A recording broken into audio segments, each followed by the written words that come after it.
Salut les amis, j'espère que vous allez bien. Aujourd'hui je vais faire une nouvelle vidéo où je vais vous présenter, donc c'est le Benchmade Packpacker, comme vous pouvez le voir. Donc j'ai mis un petit bout de paracord pour que je puisse mettre au cou tout simplement. Donc voilà, c'est un très bon couteau de cou, il est assez léger. C'est un couteau que j'ai payé 26 € avec les frais de port sur Coutellerie Tourangelle. Donc très bon couteau. À l'arrière il y a un clip ceinture, donc c'est étui Kydex, donc je sais pas si c'est du Kydex ou si c'est juste du plastique, mais franchement c'est très résistant, donc si c'est pas du Kydex je m'en fous parce que très bonne rétention pour le couteau de cou, franchement c'est idéal. C'est vraiment, il y a une très bonne rétention, même au début ça surprend un peu. Hop, au début à force qu'on l'utilise on dirait pas, mais quand vous pouvez le voir, hop je vais vous le tenir, il ne sort pas du tout. Comparé à un Mora, je pense qu'un peu tout le monde en a un et un peu tout le monde sait c'est quoi la rétention. Si vous voyez, j'ai juste à faire ça une fois, ou deux, ou trois, voilà. Le couteau est sorti de son étui. Donc la rétention sur un Mora est bonne, mais bon sur ça, allez, c'est la même, je pense que c'est une des meilleures rétentions que j'ai eues pour l'instant. Elle est vraiment très bien, il faut même tirer un peu fort pour la voir. Donc ici il y a un genre de mousqueton, on peut appeler ça comme ça, pour mettre un couteau de cou Necker. Hop, alors il fait je crois 18 cm si je me trompe pas, c'est à peu près. J'ai pas mesuré parce que je me rappelle plus du tout de la taille et tout ça, mais je sais qu'il fait dans ces eaux là. Donc les plaquettes je sais pas c'est quoi, mais j'aurais dit du micarta parce que ça ressemble pas mal en vrai. Hop, donc c'est un couteau chinois, donc évidemment les plaquettes sont pas non plus ultra bien faites, il y a des petits défauts quelque part, mais ça va, pas, c'est pas énormément grave. La lame, je sais pas combien elle fait centimètres, mais c'est une mouture creuse, voilà. 3 mm d'épaisseur, si je me trompe pas. Je me suis pas encore trop renseigné, du coup je m'y connais pas trop, mais je sais à peu près hein, en regardant. La pointe n'est vraiment pas grosse comparé à un Mora, parce que j'ai un Mora à côté de moi. Hop. Comparé à un Mora, la pointe d'un Mora il est un peu plus grosse, on va dire. Enfin, je sais pas si on pourrait pas vraiment dire grosse, on pourrait juste dire... attendez, non. En gros, ça marcherait bien, vous pourrez bien voir la différence, voilà, ici c'est pas mal. Donc vous voyez sur ce couteau-là, la pointe, elle départ après de là et elle va jusque là. Donc ça fait que la pointe est plus fine que là, elle continue. Et elle commence justement que là. Et ensuite elle continue là. Donc ça fait que la pointe est beaucoup plus fine. Bon, je prends l'exemple d'un Mora parce que tout le monde a un Mora, je pense. Donc voilà. Donc il est vraiment pas très grand, couteau Necker, il pèse un peu son poids, mais franchement c'est pas si grave.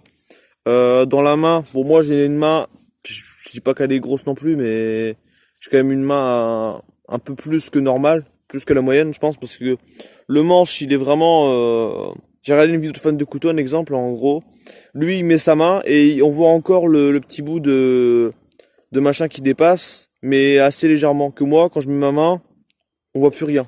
On voit plus le manche parce que bah c'est trop... J'ai une main un peu plus grosse que lui je pense, donc ça fait que si on a des mains encore plus grosses que moi, c'est vrai, ça va devenir vraiment chiant en vrai. Avoir un couteau ou après c'est un équeur donc on peut comprendre, mais avoir un couteau tu tiens que 3 doigts parce que t'as plus de tes mains sont trop grosses pour mettre sur le couteau parce qu'il est trop petit. Ce sera un peu chiant, mais bon voilà. Il coupe pas énormément, sortie de boîte il coupe pas du tout. Aussi ce que je voulais dire c'est quoi déjà?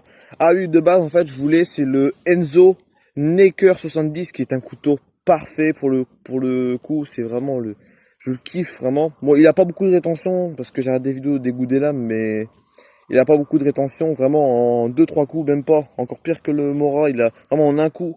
Le couteau il sort de l'étui, donc c'est sûr c'est chiant parce qu'en plus que c'est un couteau fait par un artisan, un peu à moitié et en même temps par usine, qui est fait avec du beau micarta et tout ça. C'est vrai que ça va être un peu chiant s'il tombe, mais le problème c'est que j'ai regardé plein de fois où je pourrais l'acheter et j'ai trouvé plein de sites, tous les sites soit rupture de stock, soit il l'avait plus, soit c'était impossible de le revoir parce qu'il le vendait plus sur ce site, soit je pouvais même pas le mettre dans le panier, ou alors il était vraiment excessivement cher, très abusé. Il y en avait un, il le vendait 75 € sur eBay, alors de base ça coûte pas ce prix là, ça coûte dans les 45 normalement, et encore il l'a augmenté sur Knife Tool à 50 € je crois, 57. Donc voilà. Du coup, ce que j'ai fait, c'est que j'ai regardé des vidéos, j'ai regardé une vidéo de fan de couteau, et en fait, j'ai opté pour ce couteau-là. Il y ressemble, donc le manche est plus fin. Ici, c'est fin, et sur le Enzo Necker, c'est un peu plus gros là. Mais c'est pas si grave, parce que bon, Après, j'ai pas me plaindre, il coûte que 20 €. Franchement, si je le casse, c'est pas pleurer sur celui-là. Que l'autre, il coûte dans les 60, dans les 50, 60. Ça m'aurait bien fait chier quand même, hein, parce que c'est un très bon couteau. Du coup, vu que je l'ai pas trouvé, j'ai acheté celui-là. Donc voilà, donc je vais faire un petit test de coupe très rapidement, parce que bon, je suis dans la forêt, puis voilà quoi. Donc, ici, j'ai une petite branche que j'ai coupée avec ma pelle que j'ai eu il y a pas longtemps et que j'ai fait une nouvelle vidéo. N'hésitez pas à aller la voir, que quand je posterai cette vidéo-là, soit j'aurais posté celle-là avant l'appel, ou alors j'aurais posté l'appel avant celle-là, mais dans tous les cas, allez checker un coup quand même avant de regarder la vidéo là, au moins, nickel. Je refais ma veste. Hop, donc c'est un bon couteau. Bon après, c'est pas fait pour grand-chose, hein. Un couteau Necker, c'est juste pour faire une petite, couper un petit bout de cordage. Tu laisses au cou, tu fais un petit casse-croûte, enfin tu coupes une petite rondelle de saucisson. La lame n'est vraiment pas grande, la lame elle fait... Ouais attendez, bah la lame elle fait mon doigt d'honneur. Voilà, c'est très simple. La lame elle fait tout mon doigt d'honneur. Même pas, elle est encore plus petite. La lame elle fait... Ouais, elle fait l'index je crois, ouais c'est l'index. Voilà, la lame elle fait l'index tout pile. Donc vraiment, il suffit d'avoir des mains moyennement grosses, hein. C'est même pas grosse en vrai, c'est des mains normales en vrai.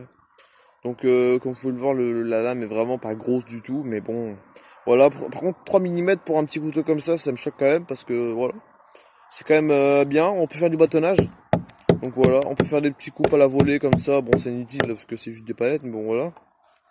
Alors on peut couper aussi des petites branches, faire un petit peu de bâtonnage sur les branches. Je peux m'en servir, le mettre là, avec coupe en faisant du bâtonnage comme ça, comme ça, comme ça, comme ça, pour couper les branches, mais bon voilà. Ou alors, tout simplement, petite pointe, si on a besoin de faire une pointe pour n'importe quelle raison. Hop. Bon, c'est petit, mais franchement, ça marche super bien. Hop. Ah, pourtant, je l'ai pas rafuté. En sortie de boîte, il coupe pas énormément. Bah, j'ai quand même passé un petit coup de pierre à la pierre diamant. Bon, c'est pas vraiment de la pierre de qualité, hein, c'est une pierre de merde, hein, pas se mentir. Mais franchement, ça passe quand même. C'est juste histoire de dire que le tranchant, il soit un peu mieux. Et aussi, surtout, quand je l'ai reçu, en gros, ici, bah, c'est pas qu'il y avait un cran, c'est que la pointe ici, il y avait un tout petit bout, vraiment très très petit, où c'était, il y avait pas de matière, il y avait pas de machin. Et ça fait en passant juste 2-3 coups vraiment de pierre au diamant, parce que ça retire de la matière et c'est très bien pour faire des trucs comme ça, le pierre au diamant. Et ben la pointe est redevenue normale et voilà quoi, c'est une pointe très très bien. Ouais. Bon, un peu petite, mais franchement, je m'en sers jamais pour faire des trucs comme ça. Bon là, elle tient très bien. Regarde quand même parce que c'est une pointe assez fragile. Mais sinon voilà. Donc voilà, comme vous pouvez le voir aussi, on peut faire des petits phaser sticks aussi, je pense. Bon, là c'est compliqué parce qu'il y a l'écorce, mais il faut que je retire l'écorce. Oh, il est bien pour tirer l'écorce par contre, ouais.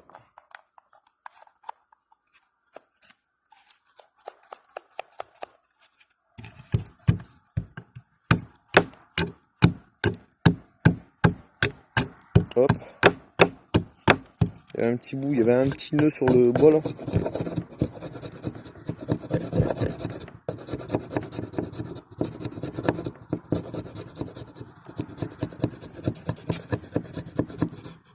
Là, je retire les écorces.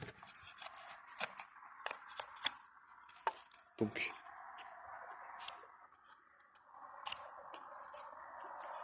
Après moi, je suis pas très bon en phaser stick. J'ai pas la technique, mais il est suffisamment coupant. Les moutures creuses, c'est pas l'idéal, mais c'est bon, ça passe. Ah, c'est pas le bon bois surtout en vrai. C'est pas du tout le bon bois pour faire du phaser stick, mais en vrai, je pense sur un bon bois, encore ça marche sur celui-là. Hein. Sur un bon bois avec la bonne technique, parce que moi j'arrive pas trop à les faire, ça marcherait bien. Aussi bon, c'est pas trop fait pour ça, mais c'est fait un peu pour tout, hein, un équerre en vrai. Couper un petit bout de saucisson, bout de papier, n'importe quoi. Moi je l'ai toujours au cou parce que bon voilà. En gros, pour se servir aussi, je sais pas si vous voyez très bien. On fait comme ça. On fait faire des tout petites brindilles de bois en fait comme d'un peu comme de la cire, même si c'est pas forcément ça, pour faire des parents d'un feu ou un truc comme ça, sans appuyer, hein, sinon ça peut abîmer le tranchant. Voilà, il y a beaucoup d'écarts qui se tirent, mais voilà, ça marche plutôt bien, ça marche beaucoup bien même. Je vais retirer ça quand même. Donc c'est un très très bon couteau. Alors l'acier en fait, bon là ça par contre c'est un peu salissant. Bon après un coup d'eau c'est bon ça passe. Même pas. Hop. Il manque un peu de terre. Mais que ça part pas. Non, même pas, ça part. Il suffit juste même pas un peu de bave. Hein. On passe comme ça. Hop, on fait comme ça. Hop. Il est quasiment comme neuf. Bon, encore un peu sale parce que des fois ça peut arriver, ça s'accroche un peu. Mais sinon voilà. Donc c'est ce que je voulais dire, c'est que sur le site, c'est pareil que tous les autres youtubeurs, j'ai regardé des vidéos. Sur les sites on les commandes, ce couteau-là, en gros c'est marqué que c'est du 10,95. Mais en fait j'ai regardé des vidéos et il y a deux solutions. Soit c'est du 10,95, ce qui m'étonnerait parce qu'il n'y a pas de revêtement. Bon, et en plus, en général, 10,95, c'est beaucoup plus résistant que ça. Quand je l'ai reçu, il y avait un léger petite sur la pointe, quand je vous ai dit tout à l'heure. En vrai, c'est pas impossible, hein, mais ça m'étonnerait que ce soit 10,95. En plus, j'ai encore jamais vu de tache de rouille ou quoi. Pour l'instant, voilà, très après, je vous retiendrai au courant si c'est 10,95, mais ça m'étonnerait. J'ai regardé des vidéos, soit c'est du 10,95, ou alors c'est du... Alors, je me rappelle plus exactement du nom d'acier, mais je crois que c'est du CR14 ou du 14T ou un truc comme ça. Vraiment, c'est approximativement, je dis ça. Je suis vraiment plus sûr du nom exactement. Et donc, je pense que c'est du C14T ou je sais plus quoi exactement. C'est pas du 14 des mauvais, hein, non. Mais c'est un truc comme ça. Et du coup, bah ouais, voilà, je pense que ça doit être ça. En plus, en Chine, en vrai, ce couteau-là, je pense que ça doit être un acier chinois. En plus, c'est un acier chinois. Donc, voilà, je pense que ça doit être cet acier-là, puis voilà, quoi. J'ai plus grand chose à dire, à part que c'est un très bon couteau, à part ça, j'aime bien, il a une bonne rétention, il se met bien, il faut vraiment tirer fort. Hop, voilà. Aussi, j'ai vu, il y a beaucoup de gens qui retirent ici, là, en coupant, ils coupent, et puis ici, ils brûlent, ou alors ils retirent complètement. Mais en fait, on me rend compte que c'est très très pratique, parce qu'en fait, quand je l'ai autour du cou, là, je vais me donner, hop, quand je le mets comme ça, voilà, je le mets là, hop, hop, hop. Quand je le mets comme ça, mais quand j'ai besoin, je m'en sers, hop, je tire comme ça parce que bon, c'est de la paracorde, tout est résistant, ici c'est résistant, c'est très dur. C'est vraiment, c'est bien fait, c'est des bonnes coutures, c'est même un peu brûlé. Donc j'avoue tirer comme un barbare, comme ça, et ben ça se cassera pas là. Ici c'est du métal, bon c'est de l'inox ou de l'aluminium, mais c'est suffisamment résistant. Ici c'est de la paracorde, et à mon coup ça me tire pas forcément énormément, ça fait pas mal. Et comme c'est du Kydex, c'est que la rétention, bah elle reste toujours longtemps, elle restera longtemps, la rétention c'est le même. Et que là, le micarta, c'est du bon machin. C'est des bonnes plaquettes. Moi, il bouge pas. J'ai vu des vidéos des gens qui disent que ça bouge un peu quand ils l'ont reçu ou des commentaires, tout ça. Mais voilà. Donc, ce que je voulais dire, en gros. Et aussi, le clip ceinture, on peut pas le défaire. Bon, c'est pas si grave parce que, franchement, comme vous pouvez le voir, hop, dans les deux mains. Je mets ça dans les deux mains. C'est quasiment. On voit quasiment pas, quoi. Ça dépasse quand même parce que c'est quand même un couteau. Hop. Et en gros, ce que je voulais vous dire, c'est que grâce au harnais, je l'ai pas retiré, justement. De base, je voulais la retirer. Quand je l'ai vu la vidéo du couteau, je me suis dit, oh, ça c'est nul, je la retirais. Au moins, le jour où je l'ai, je suis tranquille, j'ai juste à faire 2-3 nœuds. Je pourrais même m'entraîner à faire des nœuds, à passer de la corde, la paracorde et tout là. Donc, vu qu'avec les sûr que je peux pas la retirer, donc je peux pas mettre de trucs là, sinon c'est chiant, ça bloque avec le truc et tout. Donc, du coup, j'ai pas mis de paracorde. Et du coup, tant pis, c'est pas grave. Mais du coup, ce que aussi, je me suis dit quoi? Je me suis dit, ouais, j'ai retiré ça. Mais en fait, non. Parce que je me suis dit quoi? Je me suis dit, en fait, quand j'utilise, j'aime bien, par exemple, c'est ça. J'aime bien, c'est, comment je pourrais vous expliquer en gros? J'arrive, et si je, par exemple, le laisser dans l'essuie, je peux, hop, faire ça. J'arrive, hop, je fais ça, j'arrive quelque part dans un endroit urbain où j'ai pas trop envie qu'il soit, même qu'il est dans ma sacoche, ou même s'il est dans ma veste et tout ça, ou alors que j'ai juste mis en dessous du maillot et qu'il y a quand même un petit truc qui dépasse. Bon, c'est pas énormément, mais ça se voit quand même, hein. Il y a un léger truc. C'est pas énorme, mais on voit quand même qu'il y a un petit truc. Ou alors quand on est en maillot, la corde, on la voit quand même autour d'ici. Plus un petit truc, les gens vont se douter qu'il y a un truc ou quoi. Bon, quoi. En général, les gens ne demandent pas, mais on sait jamais. Du coup, je préfère ça, parce qu'on peut la retirer en cas d'urgence ou je sais pas, n'importe où. Hop, j'arrive, je le fous dans la poche. Ou alors quand j'escalade ou je grimpe quelque part, ou je fais un truc de je rentre par terre, ça évite qu'il bouge partout. Je le prends, je le mets dans la poche, c'est bon, il bouge plus. Il est dans la poche, il est tout petit, il est compact. Et la corde, je peux le laisser autour de la tête, c'est pas grave, ça me gêne pas. Je fais comme ça. Hop. Je mets bien mon pull en même temps, au moins pas froid. Il commence à faire froid en ce moment. Hop, voilà, je suis comme ça. Et là, j'ai envie de le sortir pour m'utiliser. J'arrive, je le sors, je le mets sur la table. Ou alors, je sais pas, j'ai préparé un truc sur mon sac, hop, j'arrive, je l'enfile dans mon sac, je fais un petit nœud ou quoi vite fait. Je laisse sur mon sac, la corde, je peux la retirer ou faire un nœud avec, ou je sais pas. Ou alors, je suis en cas de survie, j'ai besoin d'une corde, j'ai que ça, tant pis, j'utilise ça, je mets dans la poche, et puis voilà. Donc, franchement, c'est pas con. C'est la première fois que j'en ai un écœur avec ça. Donc, voilà. Et puis en plus, il s'attache rapidement. Hop. Oh, c'est attaché, ouais. Et puis, ouais, bon, bah, voilà, quoi. C'est un très très bon couteau. Satisfait ou remboursé, hein, comme on peut dire. Voilà. C'est vraiment un très très bon couteau. Il pèse un peu, bon. Mettre une dragonne si on veut à l'arrière, mais. Dragonne, moi, franchement, sur un petit couteau comme ça, je trouve ça inutile. Ah, il y a aussi un petit défaut. À part que l'acier, c'est pas du acier ultra résistant non plus, parce que j'ai vu que quand je l'ai eu, il y a un petit chips. C'est pas si grave, mais voilà. À part ça, aussi, le problème, c'est que comme vous pouvez le voir ici sur le Tipeee Kydex, c'est possible qu'à chaque fois, ça m'arrive au moins une fois tous les jours quand j'utilise le couteau, même de 10 fois, hein, c'est sûr même. Que quand j'utilise, par exemple, hop, je le mets sans regarder à l'intérieur, parce que à chaque fois que je prends le couteau, je vais pas regarder, bien le mettre comme ça, je sais pas, comme ça, hop. Moi, j'arrive, je fais ça, je le tiens quand même pour pas que ça remonte, ça sert à rien, sinon de se forcer, ça remontera tout en haut. Donc je le tiens quand même, histoire de dire. Ensuite, je le mets comme ça, puis voilà. Mais le problème, c'est que comme l'étui, il est pas comme celui d'une zone cœur. Une zone cœur, ça fait tout plat, on peut le rentrer, le ressortir comme on veut. Bon, il y a moins de rétention, mais par contre, on peut le rentrer, ressortir, c'est pas compliqué. On sera pas obligé de bien regarder à chaque fois parce qu'il y a envie, tu vois.